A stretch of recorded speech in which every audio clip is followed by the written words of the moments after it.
아실까요? 위협받으면 이렇게 해야 합니다. 위협받았습니다. 사도들이, 베드로와 요한이 위협받았습니다. 왜 받았습니까? 예수님 싫어하고 예수님 미워하던 사람들이 있었는데, 예수 죽이는데 큰 지분이 있었던 사람들이죠. 대제사장이나 사두개인들이나 그 당시에 종교적인, 정치, 경제적인 귀족 계층에 있던 사람들이 예수님을 죽였고, 예수님이 하던 모든 것들을 좀 싫어했죠. 그런데 예수님이 죽었다는 것은 분명한데, 예수님 죽으셨는데 그 제자들이 나타나가지고 갑자기 2장, 3장, 4장 계속 보셔서 알겠지만 계속해서 하는 얘기가 기분 나쁜 얘기잖아요. 너희들이 예수님 죽였다, 혹은 우리 때문에 예수님이 죽었다. 그 다음에 또 듣기 싫어하는 얘기 하잖아요. 하나님이 죽으신 예수님을 죽은 자 가운데서 사흘 만에 살리셨다, 부활하셨다. 이젠 한술 더 떠가지고 뭐라고 하는가 하면, 그 예수님의 이름을 힘입어서 태어나면서부터 장애가 있고 일어설 수 없던, 소위 말하는 안진뱅이라고 불리던 사람이 나이 40이 넘었는데 전혀 병원이나 어떤 약의 도움이 아니라 즉시로 고쳐버리는 일들이 일어났다라고 얘기했습니다. 이건 부인하고 싶고 거짓말이라고 하고 싶은데 증거가 있으니까 빼박이잖아요. 빼도 박도 못하는 상황입니다. 지금 민심이 있기 때문에 함부로 건드릴 수 없어요. 그래서 또 해도지고 해서 겨우 할 수 있었던 게 뭔가 하면 감옥에 가두는 거예요. 그것도 뭐 영원히 해둘 수 있는 게 아니라 하루쯤 가두었어요. 근데 여러분, 풀어주면서 묘한 짓을 합니다. 할 수 있는 게 없으니까. 여러분 같으면 미워 죽겠는데 잡아놓고 풀어줄 때 뭐 할 것 같습니까? 위협했다라고 합니다, 성경은. 풀어주면서 의논 끝에 나온 게 그거거든요. 다른 거 할 수 없으니까 위협하고 금지령을 내립니다. 전하지 마라. 또 위협. 여러분, 성경이 위협했다 그러면 진짜 위협입니다. 여러분, 위협 받아본 적 있으십니까? 자발적으로나 아니면 우연이라도 말입니다. 제 선배인 선교사님 한 분은, 저는 지금은 선교사는 아니니까, 지금은 20년 차가 넘었는데 13년 차쯤 됐을 때 저한테 그런 얘기를 하더라고요. 어느 날 공안이 오라고 해서 무슨 일인가 굉장히 좀 두려워하면서 갔는데, 우리로 치자면 파출소 같은데 지하가 따로 있더래요. 오래 내려가서 책상 앞에 앉았는데 전기 충격기를 튀기면서 뭐라고 하는가 하면, 설치지 말라고 하는 거예요. 우리가 당신 동태 다 알고 있다고. 그리고 넌지시 무슨 얘기를 하냐면, 이 사람 알지, 이 사람 무슨 사고 났는지 알지라고 얘기하는 거예요. 진짜 지도새도 모르게 할 수 있는 일들이 많거든요. 그런 얘기를 한번 듣고 나면, 그 집에 아이가 셋이나 있었는데 아이 데리고 있는 선교사로서는 위축될 수밖에 없어요. 위협받는 거예요. 근데 여러분, 지금 베드로와 요한이 갇혔다가 나올 때 누구한테 위협받은지 압니까? 누구한테 위협받는지가 중요해요. 지나가는 개한테 위협받는 건 그래도 괜찮아요. 한번 따라합시다. 국회. 우리로 치자면 국회의 경고를 받는 거예요. 청문회 하듯이 쥐잡듯이 다 털어놓고는 그래도 털리는 게 없으니까 내보내면서 뭐라고 하는가 하면, 보복한다, 너 하나라도 걸려드는 게 있으면 삼족을 멸해버린다, 이런 수준이지. 여러분, 가장 최상의 권력을 쥐고 있는 사람들의 손에 잡혔다가 풀려나면서 위협과 금지령을 당했다면 남의 얘기로 생각하면 그럴 수도 있겠지 하는데, 진짜 식은땀 날 일입니다. 그렇게 풀려나와서 베드로와 요한이 제일 먼저 했던 건, 여러분 뭐 할 것 같습니까? 이런 위협을 당하면 아이들 손 쥐고 도망갈 것 같지 않습니까? 원래 우리 동네는 갈릴리예요. 이 동네 아니에요. 내가 괜히 수도에 내려와가지고 예루살렘에서 이 험한 꼴을 겪는구나, 그러면서 도망갈 수 있죠. 근데 진짜 우리 제자들이 좀 달라진 것 같아요. 예수님의 제자들이 어디로 갑니까? 동료들에게 갔다라고 합니다. 23절에 그 동료들에게 갔습니다. 하나님께서 영적인 가족을 만들어준 사람들, 우리가 예수 믿으면서 예수님의 제자 되면서 함께 모여있던 마가다락방에 최소한 120명 이상 모여있던 사람들에게 갔겠죠. 그리고는 제사장들과 장로들이 금지시키고 그 귀족계층이 위협하고 금지시켰던 것들을 조금만 말하지 않고 다 말했다라고 얘기하고 있습니다. 이게 좀 필요해요. 목장에서 이렇게 모이면 이거 말 안 해야지, 이거 안 들켜야지 숨기는 게 많으면 답답합니다. 다 말할 수 있다는 게 얼마나 큰 축복인지 모릅니다. 할 수 있는 얘기 할 수 있는 거지 뭐. 내가 이 말을 털어놓아도 이 말이 셀까 염려되지 않고 어떤 말이든 다 할 수 있다는 게 얼마나 복인지 모르겠습니다. 근데 여러분, 이 모든 얘기를 다 듣고, 이 위협과 금지령을 다 듣고 나서, 이 불리한 상황을 다 듣고 나서 처음 교회는, 베드로와 요한을 비롯한 이 초대교회는 맨 처음에 뭐 했을 것 같습니까? 한 마음으로 하나님께 소리를 높입니다. 그럼 뭐라고 부르는지 압니까? 우리가 잘 안 듣는 표현이 하나 나옵니다. 대주제여. 한번 따라합시다. 대주제여. 대주제라고 하는 말은 결코 도전할 수 없는 권력을 가진 통치자들에게만 붙이던 극존칭입니다. 누구도 도전할 수 없습니다.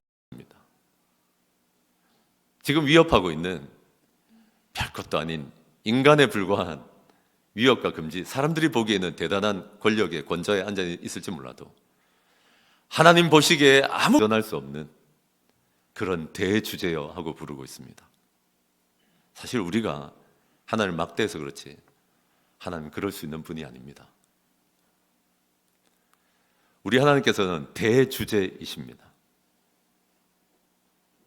그래서 여러분, 우리 교회는 우스워 보여도 훨씬 더 높은 최고한 권세에 복종하는 교회입니다.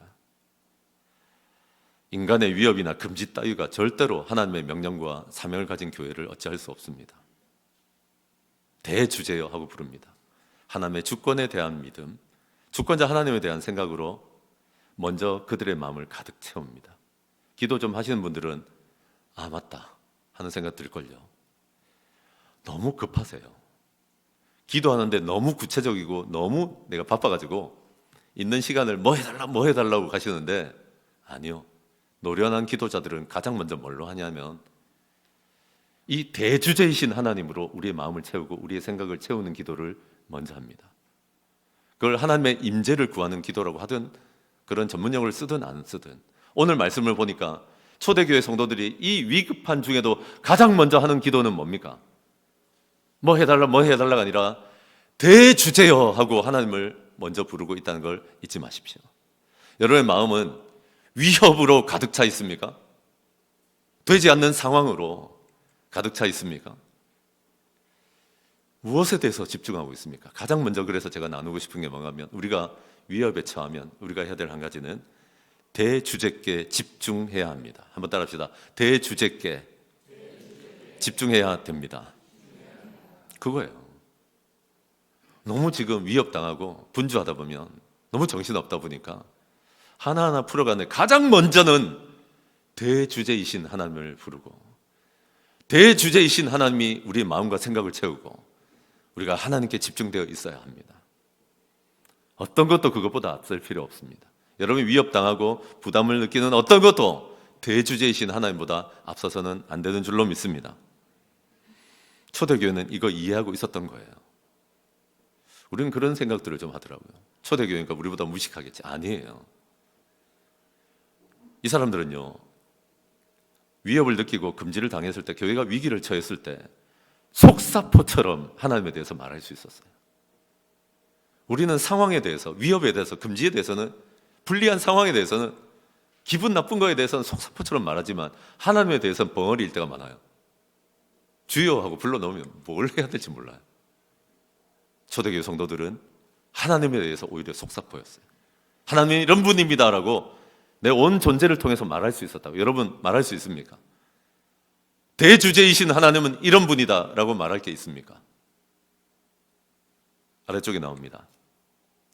첫째는 뭔가 하면 대주제이신 하나님은 지으시는 분이십니다.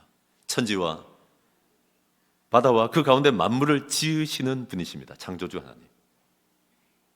그분에게 왜 아무도 도전할 수 없는가 하면 그분은 무엇이 있어야 되는 아쉬운 분이 아니에요. 하나님은 없는 데서 있게 하시고 지으시는 분이세요. 창조주 하나님이세요. 여러분 그런 믿음이 초대교회에 있었다고요. 하나님, 사도행전을 지금 새벽에 따라오시는 분들은 아는데 뒤쪽에 바울의 경우에도 또 대주제를 불러요.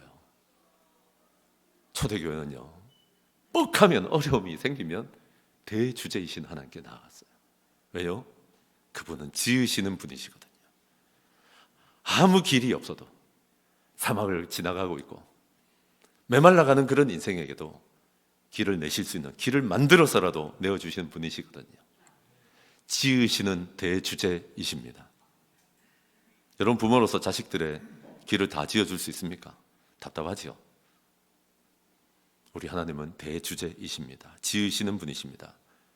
대주제라는 말을 할 때는 또 뭐라고 나오는가 하면, 다윗의 입을 통하여 성령께서 말씀하시되, 우리에게 말씀하시는 분이십니다.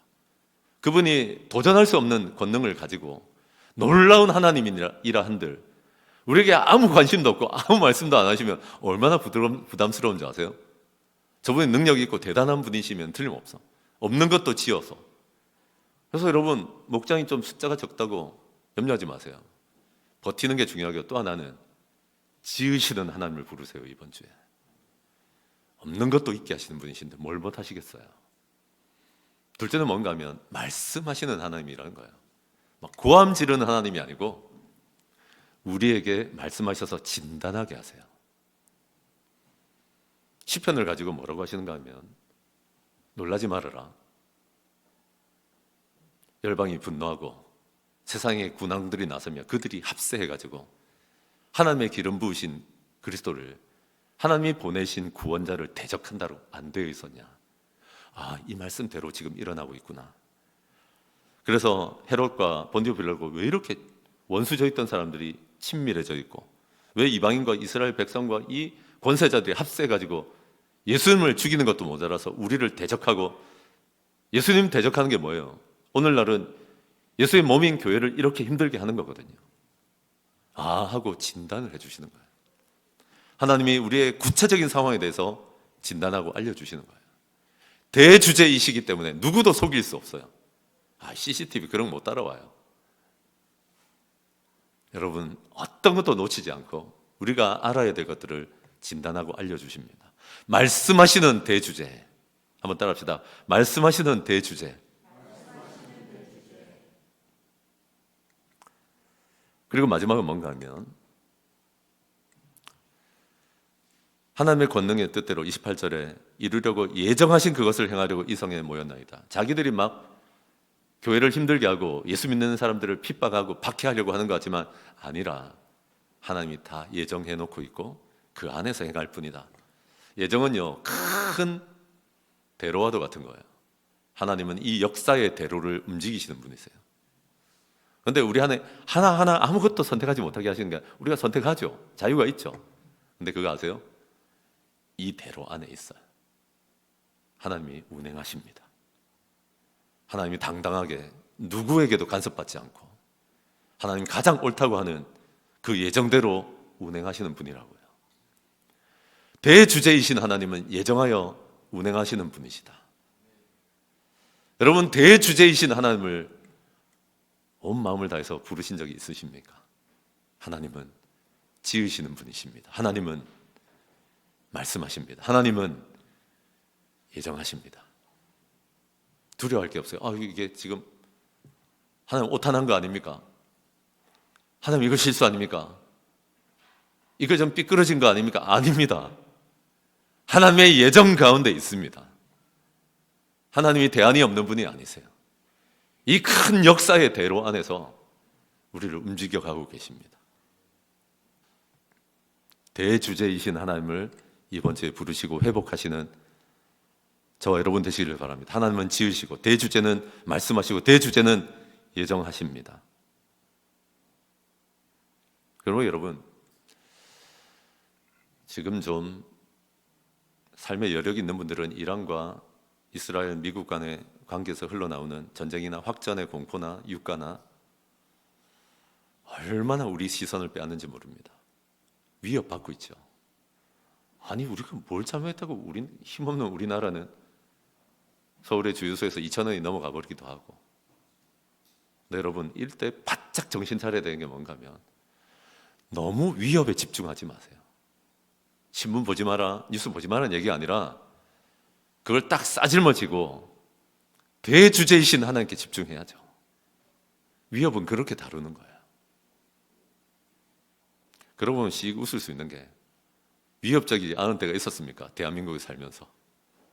특히나 요 근래 IMF 터졌다 그러고, 코로나 터졌다 그러고, 메르스 터졌다 그러고, 금융위기라 그러고 이건 뭐 여러분 끝이 없어요.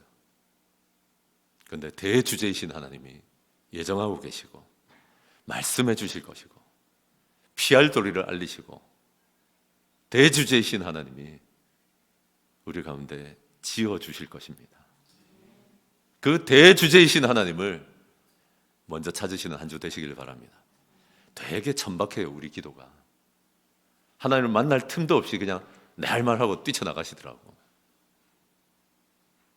대주제이신 하나님께 집중하시는 한 주 되시기를 바랍니다.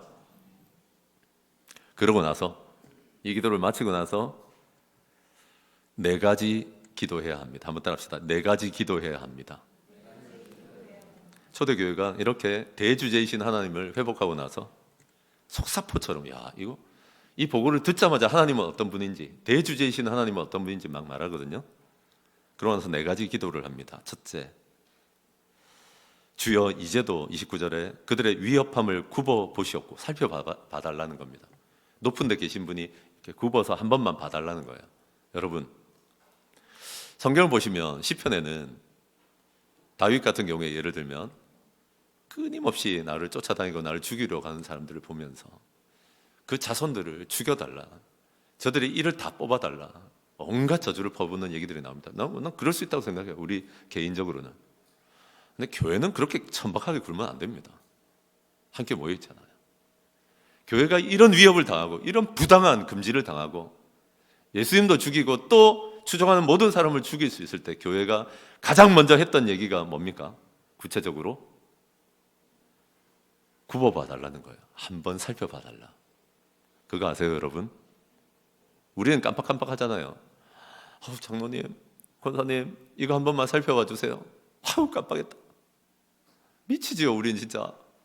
목사님, 이거 한 번만 굽어 살펴봐 주세요.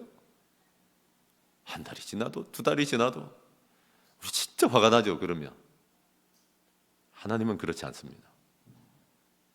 살펴봐달라고 그의 백성이, 그의 제자들이 하나님께 한 번만 굽어봐달라고, 이들의 위협함을 살펴봐달라고 하면 큰일 난 거라고 보시면 돼요. 하나님은 절대로 좌시하지 않습니다. 지금부터 하나님은 놀라운 일을 행하십니다. 아멘이십니까? 그래서 이게 좀 멋있는 거지.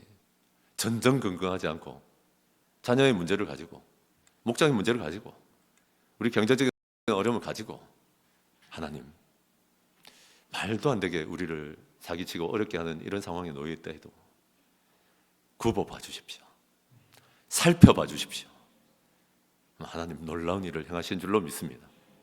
그 다음 뭘 기도하는가 하면, 여러분 지금 위협하고 금지되고 있는 이 상황에서 담대하게 하나님의 말씀을 전하게 해달라고 기도합니다. 사도들이나 말씀 전하는 자들이 얼마나 타겟이 되겠어요. 지금 십자가 부활을 전하고 다니고 지금 예수님 때문에 이 사람이 나왔다고 자꾸 떠들고 다니는 사람이 누구예요? 사도들이나 말씀 전하는 자들이거든요. 얼마나 위축될 수 있겠어요. 그런데 담대하게 말씀 전하게 해달라고 기도하고 있습니다. 필요합니다. 그러므로 여러분, 이번에 우리 단기선교팀 가서 우리 성희찬 장로님 말씀 전할 텐데 죽거나 살거나 자기가 뭐 말씀 준비하고 열심히 기도해가지고 잘해야지, 이기적인 거예요. 하나님의 말씀이 담대해지는 것은 교회의 기도와 더불어요. 이걸 잊지 마십시오. 지금 우리가 계속 새벽마다 단기선교팀을 위해서 기도하는 이유도 그런 거예요. 말씀이 담대하게 어린이팀, 청소년팀, 또 장년들에게 전해지는 건요, 맞아요. 준비하는 사람들의 수고가 엄청 들어가야 되죠. 절대 그것만으로는 되지 않아요. 담대하게 전해져야 돼요. 셋째, 손을 내밀어, 하나님께서 손을 내밀어서 안수하고 직접 만져주는 것처럼 치유해 달라고 합니다. 병이 낫게 해달라고 합니다. 이게 중요하게 기도의 제목이 있어야 됩니다. 교회를 위해서. 넷째, 표적과 기사라고 하는 기적이 일어나게 해달랍니다. 여러분, 그랬더니 빌기를 마치고 나니까 모인 곳이 진동합니다. 와, 충격받았을 것 같아요. 여러분이 기도하고 나서 지진이 빡 난 적이 있습니까? 이 기도를 마치고 나니까 지진이 일어나면서 진동하면서 가슴 철렁한 게 아니라 막 벅찼을 거예요. 우리가 진짜 하나님 기뻐하시는 기도를 했구나. 그리고는 다 같이 다시 한번 성령의 충만함을 경험했다 그럽니다. 여기서 제가 두 가지 얘기 드립니다. 첫째, 우리는 균형 잡기 되게 어려운데 신앙생활 오래 하신 분들 중에 방언이나 은사나 치유나 기적이나 이런 데 민감한 분들 계시더라고요. 여러분, 그분들께 제가 참 가슴 아픈 얘기 하나 드릴게요.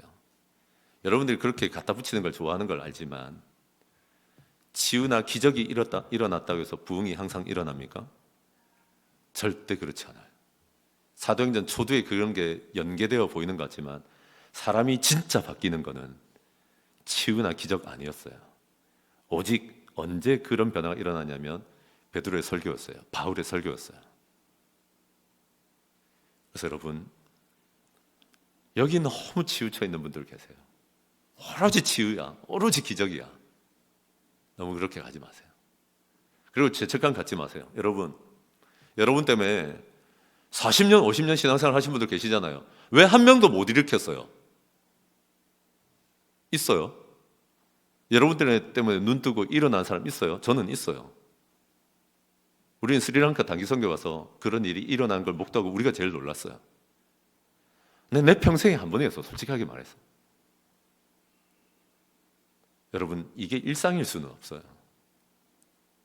40년 동안 어떤 치료도 없이 즉시로 낫고, 이게 잠시 나왔다가 다시 다리가 부러지는 게 아니고 완전히 낫고 말이에요. 쌩쌩한 다리가 되고, 이런 기적은요, 이런 치유는 일상적일 수는 없어요. 그런 죄책감 갖고 있는 분들 되게 많더라고요. 아, 우리 목자님이 신령하다면 이런 일이 일어나야지. 너나 잘하세요. 그러나 여러분, 너무 경도돼 있지 말고 오히려 진리의 말씀으로 담대하게 교회에 이런 능력이 나타나기를 소망하시는 저와 여러분 되시길 바랍니다. 또 한 부류는 누군가 하면 아무 기대도 안 하는 사람들이에요. 그 사람들의 특징은 딱 아프면 서울대 병원에 언제 갈 수 있을지, 뒤로 줄 대 가지고 어떤 좋은 치료 받을지 이런 데나 신경 써요. 당신은 하나님 안 믿잖아요. 하나님이 고치신다는 믿음 자체가 없잖아요. 이거 둘 다 문제예요. 하나님의 말씀의 능력에 대해서 별로 신뢰하지 않고 늘 뭔가 경도되어 있는 체험 위주의 신앙도 문제지만, 서구적인 한리주의 영향을 받거나 젊은이들 가운데는 자기가 경험해 본 적도 없고 기도의 응답을, 이런 치유나 기적을, 그런 게 일어나리라는 생각도 열어놓고 있지 않아요, 사실. 여러분, 제가 수요 기도회 때도 인용해서 얘기했지만 자기가 경험이 없기 때문에 다른 사람이 고쳐질 거라는 생각도 안 해요. 부모인 여러분, 아이들 아플 때 진짜 믿음으로 기도하세요.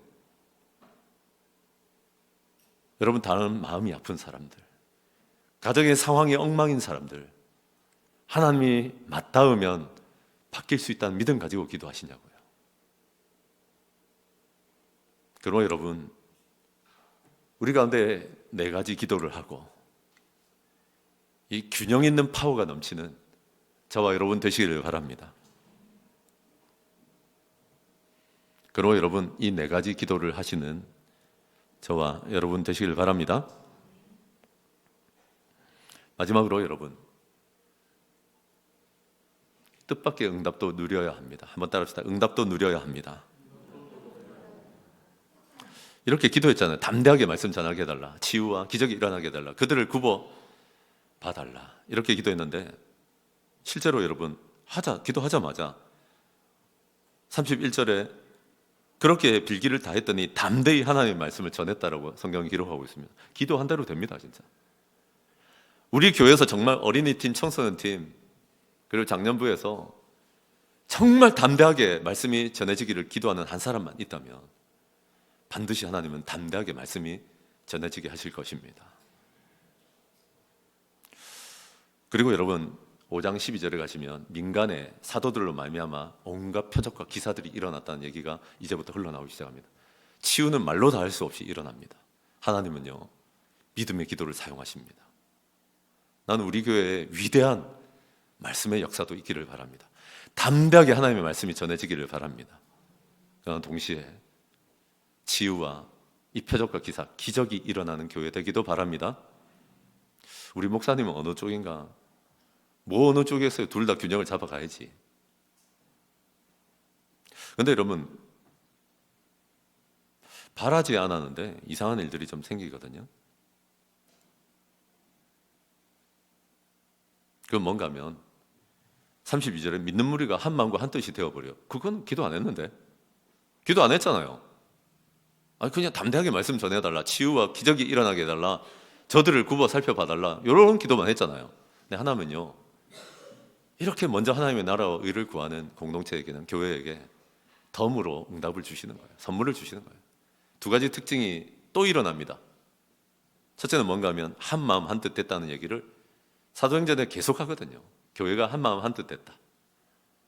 한 마음 한 뜻 되자라고 구호로 외친다고 되는 거 아니에요. 우리가 대주제이신 하나님께 집중하면서 이런 간절한 네 가지 기도를 가지고 교회를 위해서 기도할 때 하나님이 덤으로 주신다고요. 한 마음 한 뜻이 되는 거예요. 쪼개져 있지 않고 자랑을 해도 되고.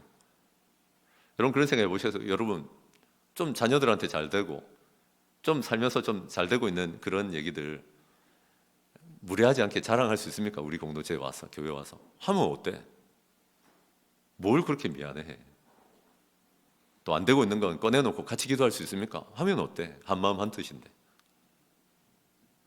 또 한 가지는 뭔가 하면 서로 소유를 통용하고 나누는 일들이, 나누며 섬기는 일들이 일어납니다. 이건 기도했던 게 아닌데 그냥 절로 좀 됩니다, 이게. 그래서 여러분 진짜 엄청난 팀은, 제가 이제 어쩔 수 없이 선교단체에서 간사로 있었고 어쩔 수 없이 단기 선교를 많이 나가고 교회 부임해서 부서를 맡았는데 저한테 한 부서를 맡고 또 선교를 맡으래요. 그래서 제가 10수년을 한 해도 빠지지 않고 계속 나가야 됐어요.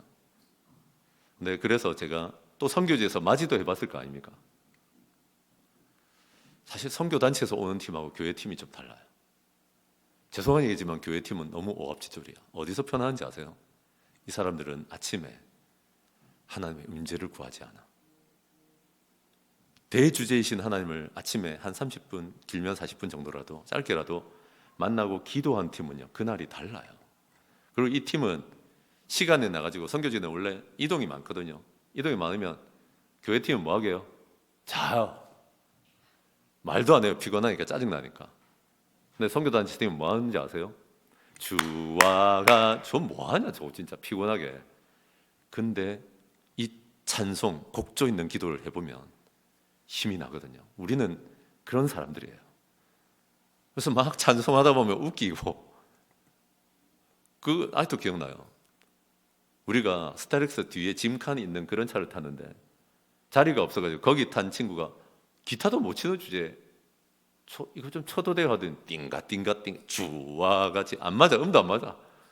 웃겨 죽는 거야. 제가 이런 얘기 왜 하냐고요? 여러분 진짜 위대한 팀은 하나님의 임재를 구하는 팀이더라고요. 근데 그런 팀은요, 을에 한 마음 한 뜻 돼 있어요. 그래서 서로 나눠요.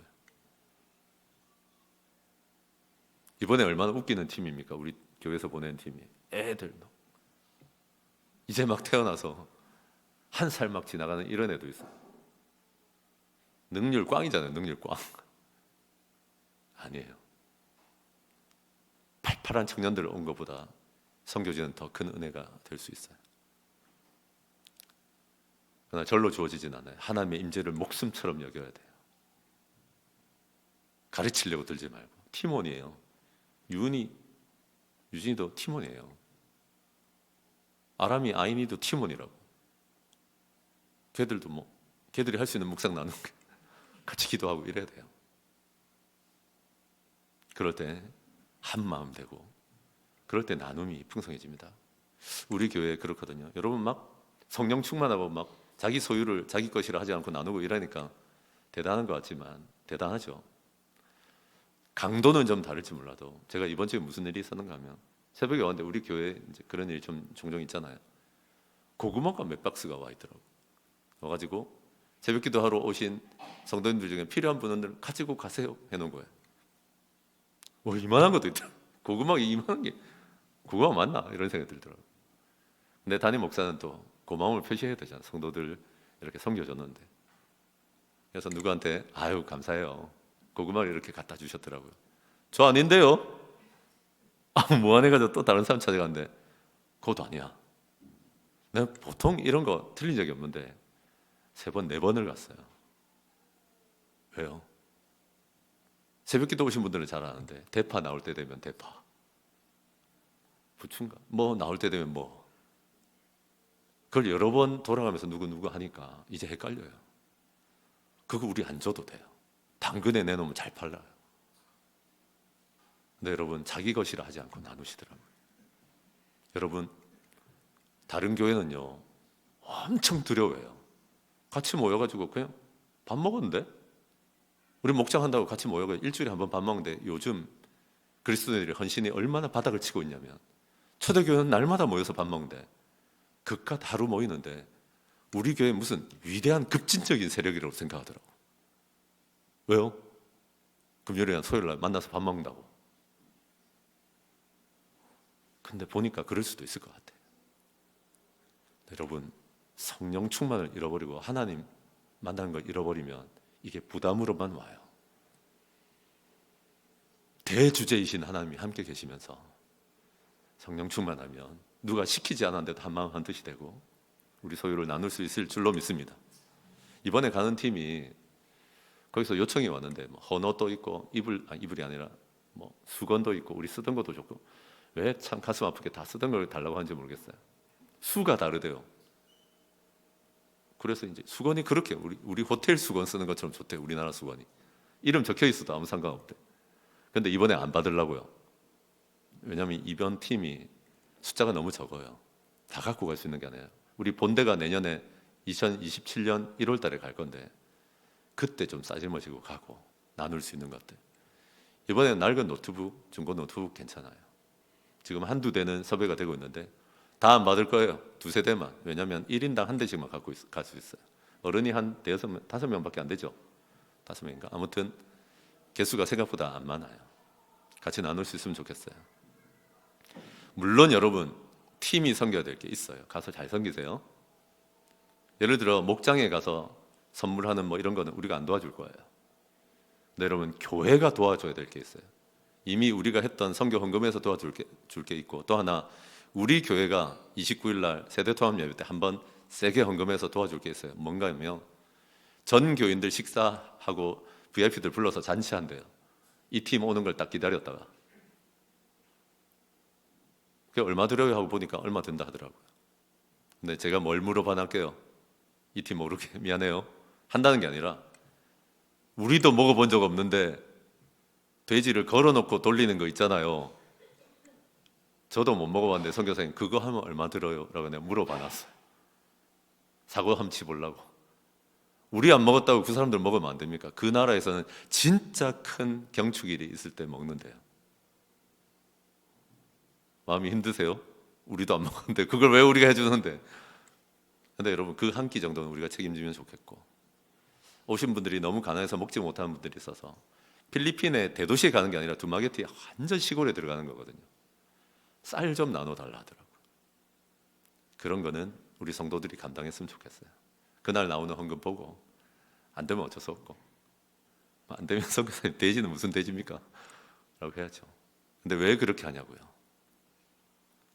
성령 충만하고 그래서 나눌 마음을 주신 만큼만 하는 거예요. 아멘이십니까? 억지로 할 필요도 없고 노트북 6개 와도 못 들고 가요. 딱 5개까지만인데 중고 노트북이라도 초기화하고 비밀번호 다시 귀찮게 다 해가지고 주는 거 쉬운 일 아니에요. 그러나 여러분 그런 나눔이 가능하다면 성령 충만 안에서 자연스럽게 나눌 수 있기를 바랍니다. 아멘이십니까? 네. 새로 사오는 건 안 받겠습니다. 그건 너무 여러분들한테 부담될 테니까. 그래서 여러분 응답을 누릴 수 있기를 바랍니다. 우리는 그런 기도 안 했는데 위협과 금지를 구워봐 달라고 하고 담대하게 말씀 전하게 해달라고 그러고 치유와 기적이 일어나게 해달라고 했을 뿐인데 하나님은 한 마음 한 뜻 되게 하시고 서로 나누는 교회도 되게 하시는 것입니다. 아멘이십니까? 꼭 기억하시는 저와 여러분 되시기를 바랍니다. 우리가 위협당할 때 어떻게 됩니까? 크게 세 가지 나누었습니다. 첫째, 대주제께 집중해야 됩니다. 굉장히 흐트러져 있습니다. 집중력이. 대외적인 악재가 너무 많고 여러분 개인의 어려움이 너무 커지면서 위협이 많아지면서 위협 자체에 집중하지 마시고 여러분 꼭 하나님께 집중하십시오. 여러분 마귀는요 창의적이지 못하고 어리석기 때문에 했던 짓도 합니다. 첫째, 눈에 보이는 위협을 줍니다. 둘째, 그 팀 안에 내분이 일어나게 합니다. 셋째, 이게 사도행전에 다 나오는데 분주하게 만듭니다. 예를 들어 볼게요. 단기 선교팀도 이제 마지막 한 주 10일쯤 남았을 땐 더 이상 일 만들지 말고 집중하십시오. 마귀는요 분주하게 만듭니다. 마귀는요 내분이 일어나게 합니다. 부부끼리 자식 간의 사이에서 가정교육 가기 전에 하세요. 가서 하려 하지 말고. 제가 무슨 얘기하는지 아시겠죠? 그런데 집중하지 말고 대주제께 집중하시는 저와 여러분 되시길 바랍니다. 둘째로 네 가지 기도하십시오. 마지막으로 뜻밖의 응답도 누리시는 저와 여러분 되시길 바랍니다. 그렇게 위협을 이겨내시는 저와 여러분 되시길 바랍니다. 1분 동안 침묵하여 기도하고 오늘은 여러 가지가 있어서 찬양하지 않고 제가 기도하고 마무리하도록 하겠습니다. 1분 동안 하지만 침묵하시면서 나에게 주신 결단 남기시길 바랍니다.